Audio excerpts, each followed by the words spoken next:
see.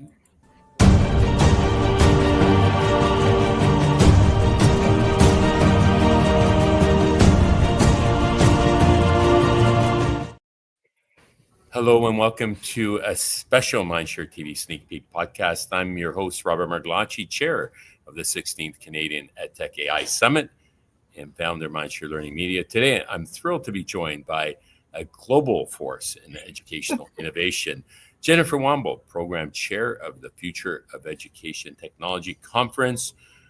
We're also proud to partner with FETC this year, once again, in connecting our global education ecosystems and advancing conversations around AI innovation and the future of learning. Jennifer, thank you for joining us today. I'm so excited to be here, Robert. We have lots to talk about. So many exciting things are happening right now. We do. And I want to say a little more about you as the highly respected program chair. I think we've known each other about 20 years when the world's most premier EdTech conference, FETC, held annually in Florida with over 2 decades of experience in education, event strategy, and leadership development. Jennifer has curated transformative learning experiences for thousands of educators throughout leaders and industry partners around the world.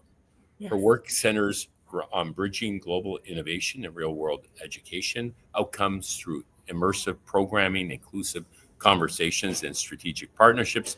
Jennifer is known for championing emerging technologies, supporting women in leadership, and helping shape the future of teaching and learning. And recently, this past year, established the AI task force in the state of Florida for K-12 that will be tabling their report this December. And we coincidentally will be tabling our report at the Canadian EdTech Summit, which, if I share my insights, I'd love for you to share yours as well. Absolutely. And there's a lot to share because the world of AI is impacting education in profound ways. And there's a lot of important things that we have to do to prepare for that and prepare our students, our staff, and our families. Amazing. How many countries have you engaged annually? It must be upwards of 100 or more. Yeah, you know what's really besides interesting? A great representation from Canada, which I think we contribute the most. The most, yes. Canada is the most. Thank you. And Orlando is a pretty good place to be in the sunshine in January. So I think that's helpful. But yeah, so it's really interesting. I was thinking about this just recently because we really started to explode internationally when we started online events. So we used to have online virtual events every April and every fall, and those really sprawled us out around the world. You know, now this was before all the popular webinars and Zooms and Teams that we have now. And this was back when we were using Second Life and the different formats to try to engage people. Remo was our platform we used for our summit a couple of times. Wasn't that so amazing? And now, you know, it looks like nothing compared to what we have now. But, you know, I think we started out with 20 countries and 10 countries and 68. I think last year we were up to 81 countries. Incredible. So we have a lot of international attendance. You know, our fastest growing attendance last year was from Korea. So, you know, they have a huge AI initiative to train their faculty, and they sent a huge cadre, I think 78 or 80 teachers over to learn. You know, we've often had the Scandinavian countries. We have a large contingency from, you know, Norway and Sweden, and a growing contingency from African nations. Amazing. So, yeah, it's really exciting. And we'll be taking a deeper dive into that. But I want to talk a little bit about you and you being the Uber connector and, you know, providing insight, why you have so much insight and are, you know, in my estimation, one of the most respected EdTech leaders globally is because you're pretty much everywhere and you're an amazing listener.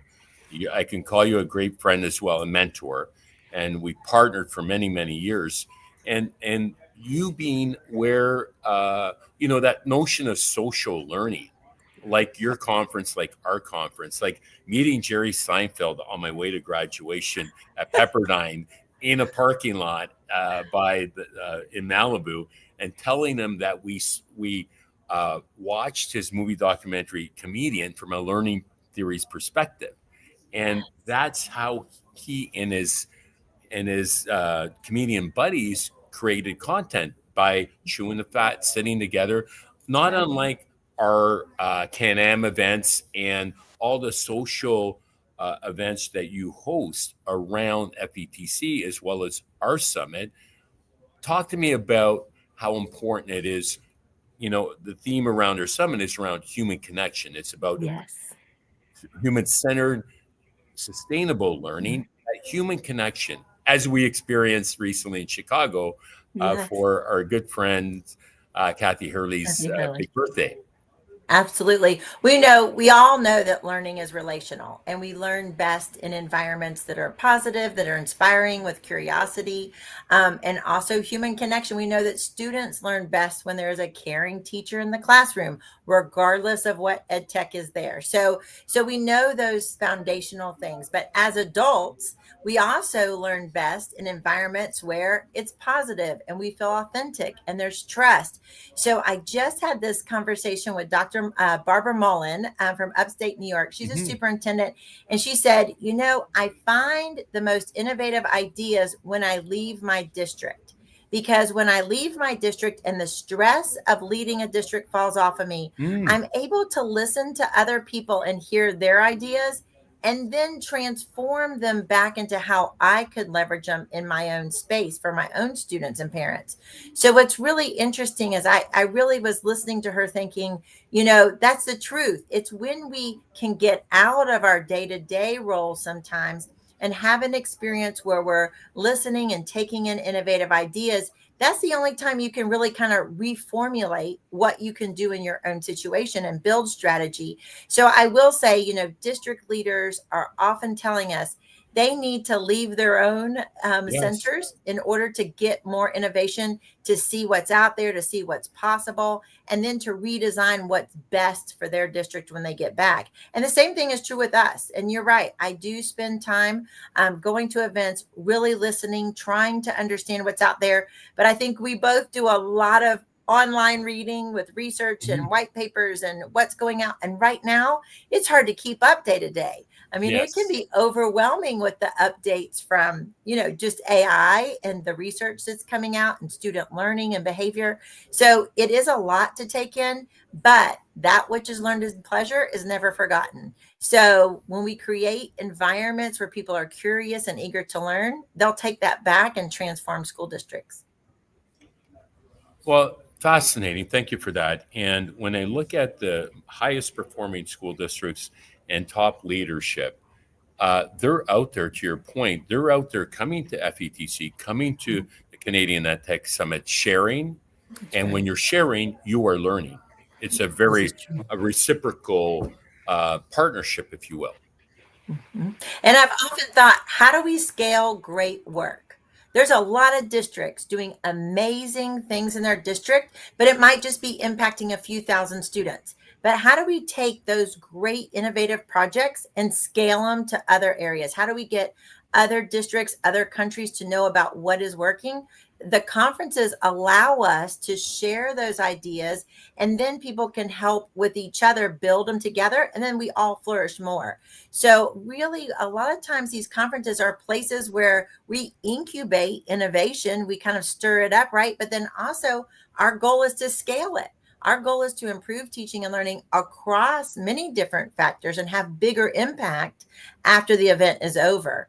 So, that's really, I think, what you're doing. I think that's what we're trying to Right. do. We're trying to help schools and companies scale great ideas to have more impact.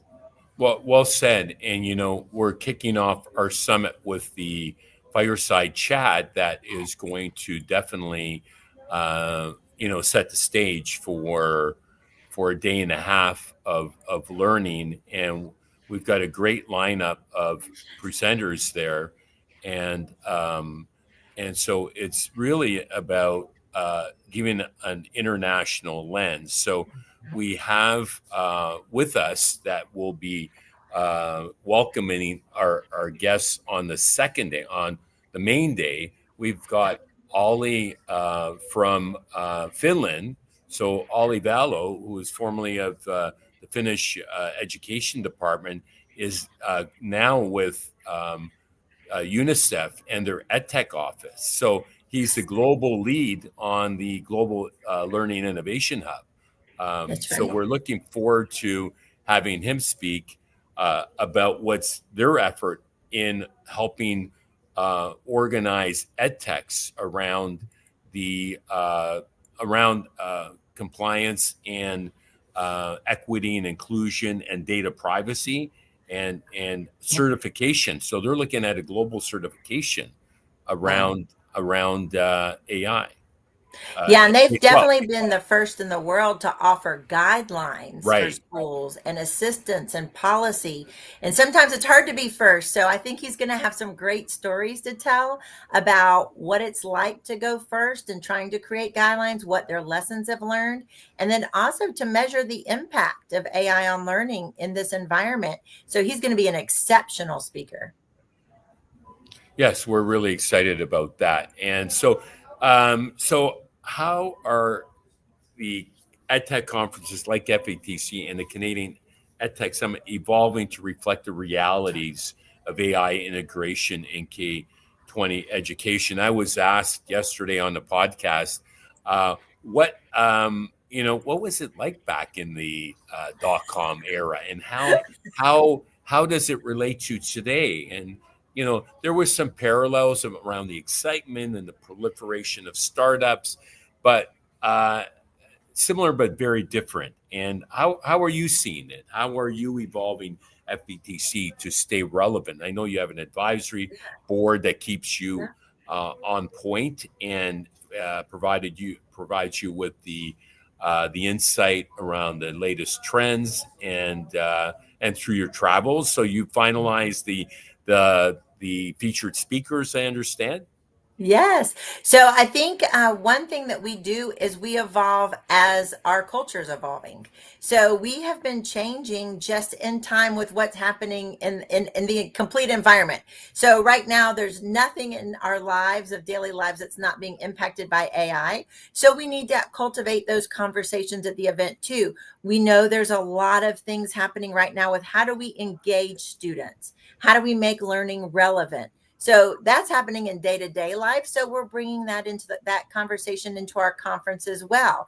So all of the things that we're seeing evolve in our culture and our understanding, for us, CTE is very big. So career Huge. technical education. So, we've had some computer science tracks and certifications, but schools across the country are now looking at ways, how can we build internships on campus? How can we build apprenticeships? In America, we've now been introduced a national AI apprenticeship program. So, what does that look like? How do schools and districts partner with companies?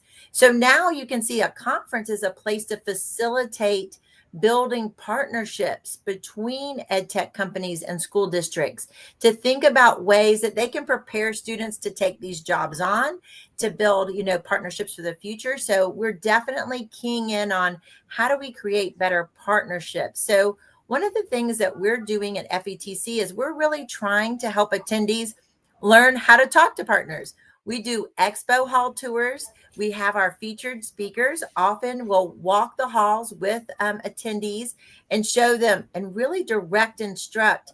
How do you talk to a company? What are the questions you ask? What are the updates that are important to know? How can we build relationships that are more than transactional, but are authentic? So that after the event, I can continue to ask you questions. We can continue to build partnerships, not just around products, but about what's best for students. So that's really exciting. So I will say, every year we do evolve, and I love this video because there's so many smiles. I think the same Right. thing we It's love at both of incredible. our events is people have a great time learning together. But our featured speaker lineup, we have 8 tracks. So in each of those tracks, we select speakers from across the country to represent each group and speak on their very best, most innovative ideas. So we've just introduced those. So I think if you go under the program tab, you might be able to see the featured speakers list. There might be some familiar faces there, but we really feel like, yeah, there it is, featured speakers. We really feel like these are the people that represent what's happening best around the country. And so we want them to share their best practices, again, with the goal of scaling great ideas. So we have coaching track, and we've got the best of the coaches around the country. We've got principals, CIOs, school leaders, librarian leaders, esports leaders, CIOs that are this, as we're entering October, it's cybersecurity month, right? So we've got the best Correct. of leadership from a district level. There's Dr. Mullen that I was just talking about. So we've got Yes. superintendents from across the country, CIOs from across the country, people who are really doing the work and can talk about the strategy and the implementation practices. So I'm really proud of the Yeah. speakers that we have that are Author Ken coming. And Shelton there. You have many yes, authors. absolutely. Many of them are authors of books. Many of them speak. Matthew Winters won the ASU award for most innovative, work in AI across their state. So these are people who are leading summits and workshops and sessions with ultimately the goal to help all of us in our professional learning and Right. really share the best from across the country. And you'll notice we really work hard to bring that diversity. We want all faces represented Yeah. from across the country, whether Kudos. it's the location or the type of school. We've got independent schools, parochial schools, public schools. So I'm really excited. There's Kip Glazier. She's currently writing a book on AI for principals and leading in her Mountain View School District internship programs for students in technology. So every Amazing. person there has a story to tell. And so we host co-op students here and interns, and Yes, it is remarkable what they're able to accomplish when you give them agency. And that's so right. we help support upskilling them with you have a portrait of a graduate in the Yes, U.S. We call it the 7 Cs.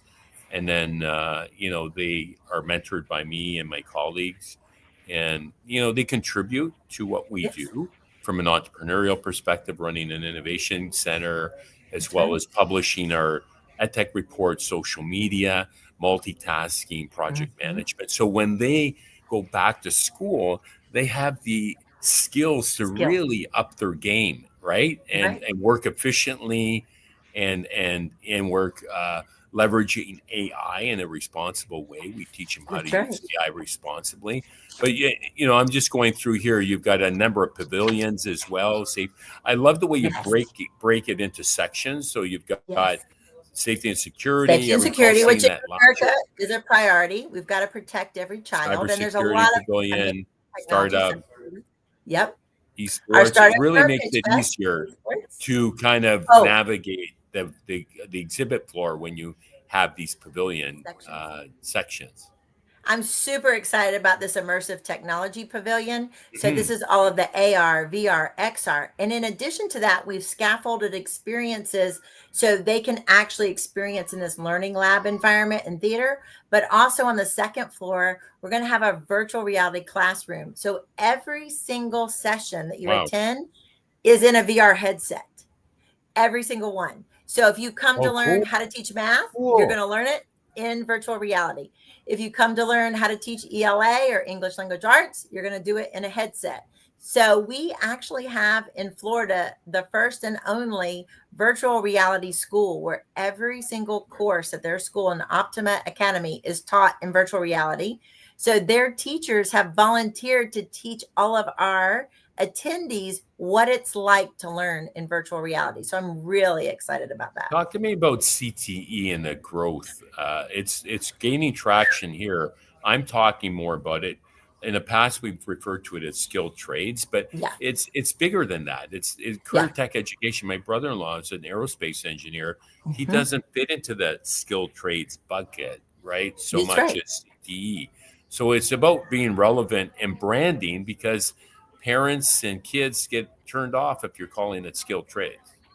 Yeah, it's really interesting. In the States, of course, schools have approached this from two different perspectives.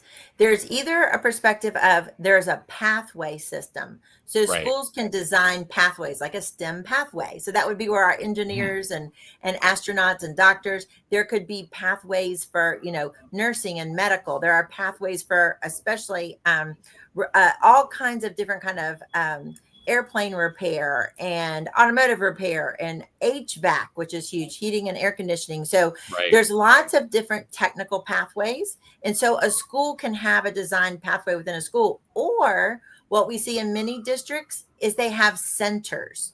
And so the Right. students will leave the school after their academics are finished and they'll go to a center in the district. And that center can then have all the equipment and the skilled teachers to help them with individual specialized training. Now, these are not what we say, it's not your mama's, it's not your daddy's CTE. These have really transitioned. And if you follow like Joe McBreen from St. Vran in Colorado, they have things where they are doing drone teams, and their drone team actually So cool. hosts their Fourth of July. Instead of fireworks, they have drone shows, right? And then they go out and do that work. They are doing all kinds of different careers. And so, anyways, it's more of a career focus, helping Right. students discover what their skills are and also to build durable skills. So, a lot I of it's love the notion aligned of with the durable. durable I love the skills. notion of durable skills. Talk to me Absolutely. about that. Yeah, so we know from the World Economic Forum that what students need more than ever is adaptability. They need time management. They need a whole host of skills that they can take into any career, because we can't guess right now what kind of jobs these students are going to have in the future, because they are changing and evolving. When you and I were in school, they didn't have genetics and genetic engineers. They darn sure didn't have SEO. Nobody knew what search engine Right. optimizers were going to be, right? But we need to teach them data skills. We need to teach them AI skills. We need to teach them interpersonal communication skills. So a focus on durable skills helps students be flexible and adaptable for any career that comes. So we've been Yeah. building, I think our C's are like creativity, communication, critical thinking, but we need to layer that on top of durable skills to give them a Right. brighter future. Brilliant. So, what advice do you have for school system leaders in navigating this era of exponential change while striving to stay human centered and Wow. innovative? One of the realities that I came to learn is that, and expressed in a podcast yesterday, I was asked, how have you, what's your mind changed about Mhm. more recently? What have you really been convinced about the way things should be that actually aren't happening? AI is moving so fast. School That's right. districts can't absorb that speed. That's We right. can't absorb warp speed in education. It moves at this innovation moves at the speed of trust. It's been said. Mm. Thoughts? Yeah, I definitely will agree with that. And we don't always want it to move fast in education either, Hmm. because we get one chance to teach students and we want to make sure we're doing it the best we can and offering them the very best experience. So we have to also be cautiously optimistic about what we're changing. There's a lot of thought right now about how we can rethink learning, how we can leverage AI, but we also have to be cautious about the guidelines and look at some of the equitable issues with hallucination and safety and security for students. So we do need to be cautious in what we are, changing and doing over time, because we want to make sure that students are getting what's very best the first time through. So that is part of the process, and we are seeing a lot of rethinking. We're taking a step back and kind of rethinking, what does it mean to learn? What does it mean to be educated? What do we really want students to come away with school having? Like, do they need to have knowledge? Yes. Knowledge is power. I'm an advocate of teaching AI literacy and fluency to students, because they're going to be the people in just a few short years who are making decisions and voting and making laws about what happens with some of these future AI tools and where the boundaries are between agentic AI and robotics and some of the things that could be coming into the future. So we really need to train students and have a deep understanding of computer science and AI, because those are the things they're going to be voting on and developing as adults. So we definitely need to make sure that that ground level of learning is happening. But I think what's really interesting among leadership, and a good point that you brought up, Robert, is that we are navigating waters of unexpected uncertainties every day. So the good or bad news is that after COVID, we definitely had leaders who had to face things they'd never faced before. They had to be doing some things that were unexpected. So that did build up a little bit of resiliency. Mhm. So now when they're navigating these uncharted waters, at least they know we've got the confidence. We've been down this track before. We've had to deal with some unexpected changes in the past. What are those leadership skills that bring people together that we can do with communicating to our communities, with building student information?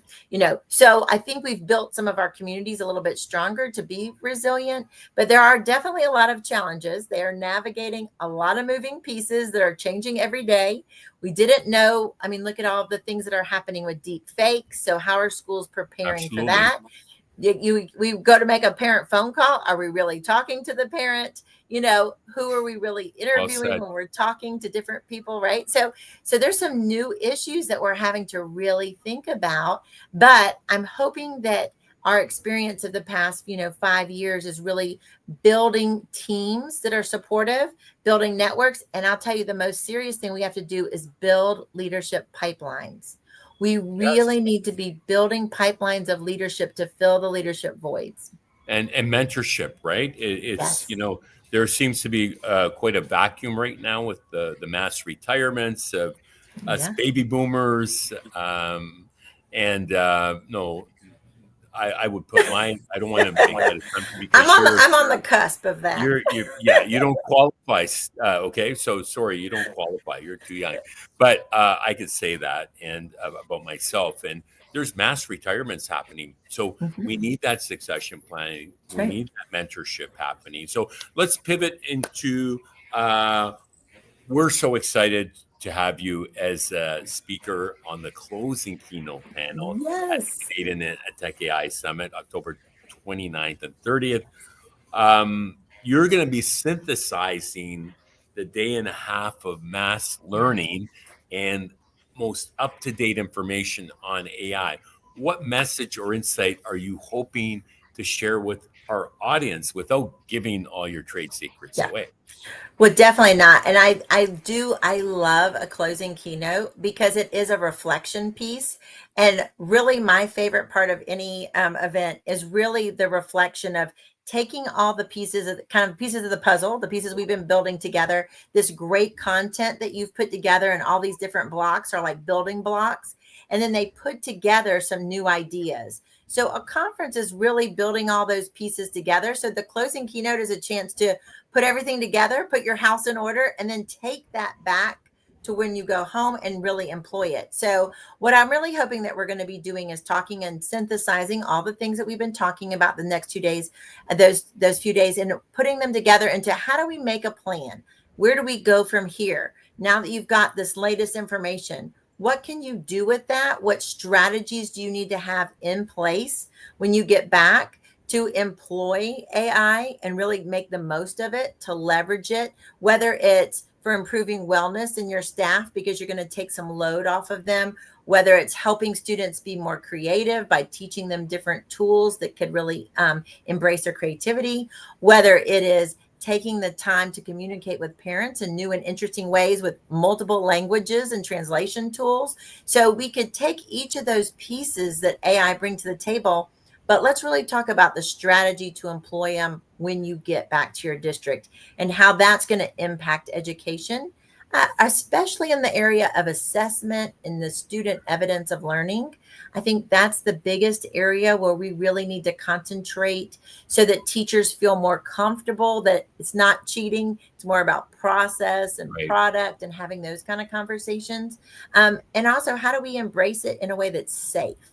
I think we need to have some deep conversations about safety for students, and protecting their identities and information in PII, but also in making sure that we have walled in systems. And then can we take advantage of some of these tools that might be much more lower cost than we were used to? We have a serious disruption on our hands. Google Gemini is now free with Workspace. OpenAI has made it free for college students, and there's could be coming soon to K-12 as well. So, how do district leaders look at different tools and make decisions about what's best to use? And then, how do they formulate budgets that are actually able to take some different turbulent times in finances too? You raised some incredibly very important points that um, will be addressed at our summit. So I'm Mhm. saving the toughest question for last. Why would you encourage education leaders and EdTech companies to come to our summit Yeah. in October and your awesome FETC event in Florida? Um, Dr. Hinton referred to this moment in time as the second industrial revolution. Yeah. We are in one of the most pivotal periods in modern education times, I would hazard to say.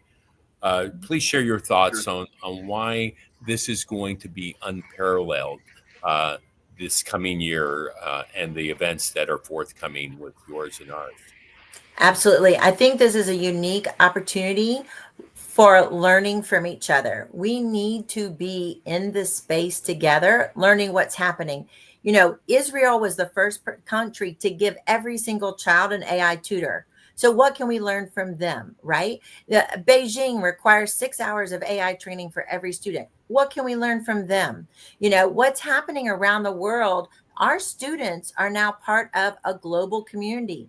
You can work from anywhere in the world with translation tools. You can work for a company in Germany and live in California. You can live in Toronto and work for a company in India. So we need to make sure that we're learning what every country is doing, what those trends and what the implications are on student learning, because we're preparing a workforce that's global. And education, no matter what country you're in, is the biggest and greatest economic driver in that country. So Mhm. you need to understand and invest in each country and what their strategies are and what they're preparing students for, so that as a global community, we are stronger. And that, listen, the human centered is the most important part, right? We need to know how to work together with one another. And by understanding each other and being in each other's space, hearing the stories from the school districts of what they're trying and what the innovation is there, helps us to be better consumers. It helps us to be better in integrating the technology everywhere. And I definitely think as a company, you need to be in that space and see and hear how products are being used and what is needed. Never before have we needed to listen to each other Mm. more. You need to be listening to what school districts need out of products, and they need to be telling you how they can be improved to help, student learning. So it's really important to be in all the spaces right now. I mean, more than ever. And that's the best way to keep up. Wow. Jennifer Womble, thank you for sharing your powerful insights, for being such a dynamic voice in global education and a great friend. We are truly honored to have you as part of the Canadian EdTech AI Summit this October 29th and 30th at the University of Toronto in the great city of Mississauga, and to be building this partnership between two world-class conferences. Hashtag honored. To our listeners, be sure to join us October Yes. 29th and 30th. And don't miss Jennifer Womble on our closing keynote panel, along with other special guests as we shape the future of learning. And until next time, my name is Robert Martellacci of the MindShare Learning Report and chair of the Canadian Tech AI Summit. I'm honored to be your host today. And until next time, stay healthy, stay safe, and keep the learning curve steep.